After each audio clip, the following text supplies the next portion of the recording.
Hello everyone and welcome back to MixBuzz TV mixing and mastering tutorials on YouTube. In this video, I'd like to talk to you about mixing vocals, the processing required in a mix to turn a good vocal performance into a professional sounding track. But I also like using an example to help you get a better perspective and probably adjust your expectations for high-end gear, microphones, compressors, and EQs, because sometimes I feel like those of you who never had the chance of working with really high-end mics and outboard feel like because the gear is expensive, it's supposed to do the work for you, that then you don't have to work as hard when mixing and you don't need that much processing to make a vocal or any other instruments sit right in a mix. And let's start by saying this is true for the most part. Otherwise, why the hell we would spend the money to buy the good stuff, right? And good microphones especially should be your priority, because the better the source, the better the end result. But still, that doesn't mean that mixing a vocal or anything else is gonna be easy. It's probably gonna be a little bit easier than if you recorded it with crappy gear, and surely there are times in which you don't really need to do much in mixing. But those are rare episodes, especially on genres like pop, rock, and modern music in general. And yes, they happen when using great mics and great gear, but sometimes they happen also when using inexpensive gear like the infamous $300 Shure SM7. Point is, there are way too many variables to take into account and not just the price alone. It's not uncommon to choose an inexpensive mic over a 5K one if it fits a given vocal, song, or style better. By saying this, again, I want to stress this. There is a reason because good microphones cost more. They are generally better overall. That's not up for debate. And I always advise a good mic first. A good mic should be the priority over a good pre, over good outboard or converters. Although at the same time, you need to understand that your chain is as good as your weakest link. If anywhere in your signal path you have one piece that is not up to par with the rest, that's gonna be your bottleneck. That's gonna be the ceiling for the overall quality. With that said, the point of this video is that when using top-notch gear and you have a talented artist, don't assume that the job of mixing is gonna be easy. Don't assume you won't have to do some pretty drastic moves with your EQ and dynamics at mix time to make a track sit well in a mix. At the same time, don't think you always have to do a shitload of processing on everything either. Actually, you should always try to get away with the least amount of processing possible. Things will probably sound always more natural, but this is a discussion for another video.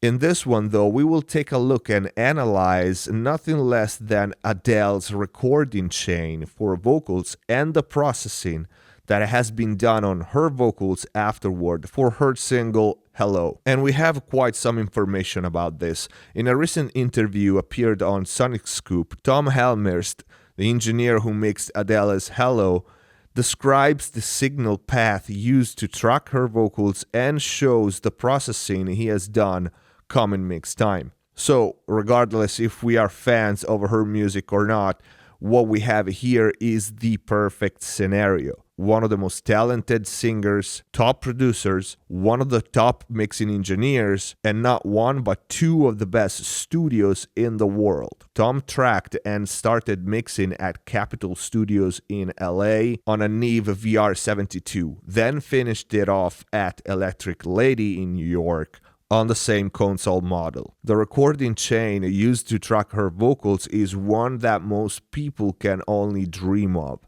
and that was Capitol Studios. The microphone, we don't know which one, but we can safely say it was probably something very expensive, was sent to a Neve 1066 preamp 3-band EQ, into Pro Tools, from there back into the line amp of the Neve 1066, into a Bluestripe Urei 1176 compressor, followed by a Fairchild 660 tube compressor. Wow. Just wow. You can barely find this stuff, even if you have the money to buy it. And this was just for tracking. But we are not even close to done. Wait for it. At Electric Lady, Tom sent the vocals into a Neve 1081, into a blackface Urei 1176 again, into a Tubetech CL1B. Enough said. I mean, this is how much? $50,000, and that's only the outboard used for tracking and mixing without taking into account the rooms, consoles, monitors, etc. As mentioned before, a recording and mixing chain most people will never be able to afford. And yet, all that stuff surely contributed to the final result. Actually, it was most likely vital. But still, it didn't save Tom from having to do some heavy-handed work in the box. Some pretty drastic EQ moves, the same drastic EQ moves that we all have to do when mixing vocals, tracked with gear that costs 10 times less than that. Again, I'm not saying expensive gear is the same as cheap gear. Not even close. My point is, it doesn't do the work for you.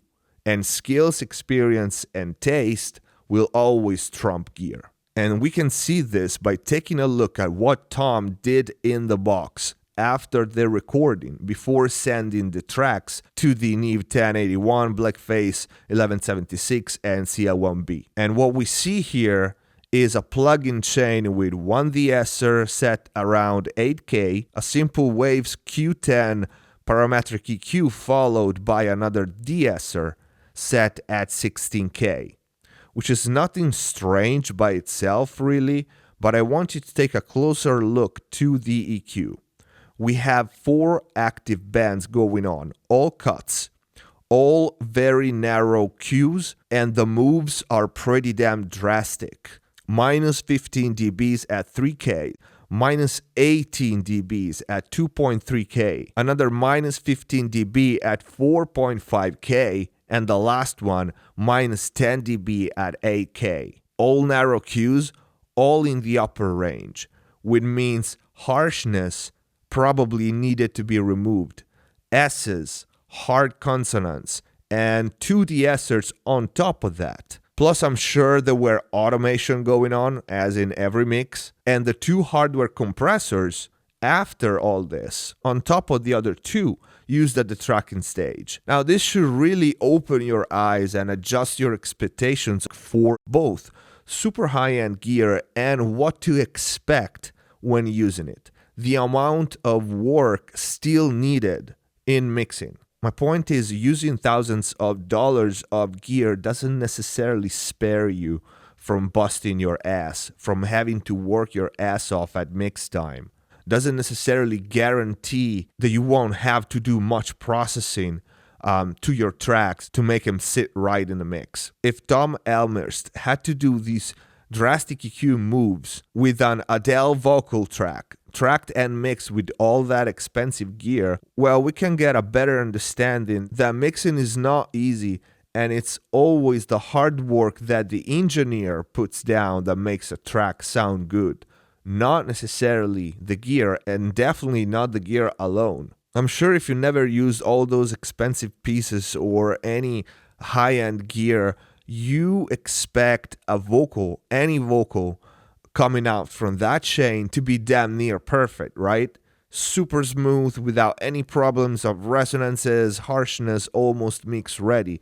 Well, like I said before, that happens sometimes, but the gear used is not the only variable, and the price tag of that gear is not the only variable. Take-home message: every time you track or start a mix, be prepared to work hard and do whatever it takes to make it sound right.